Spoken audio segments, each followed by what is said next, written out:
Hey guys, so ఇక్కడైతే mummy అయితే చపాతీ చేస్తుంది. అండ్ ఇందులో అయితే రాగి పౌడర్ అయితే యాడ్ చేసింది. రాగి పౌడర్ అయితే హెల్త్కి అయితే చాలా మంచిది.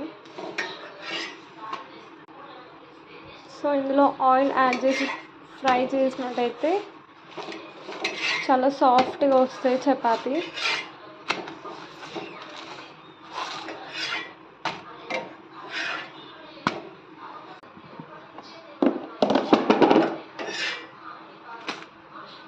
అండ్ ఇక్కడైతే బాయిల్డ్ ఎగ్స్ కూడా బాయిల్ చేసి పెట్టింది. చపాతీలోకి అయితే ఏమేమి తింటామో కర్రీస్ మీరే చూసేయండి.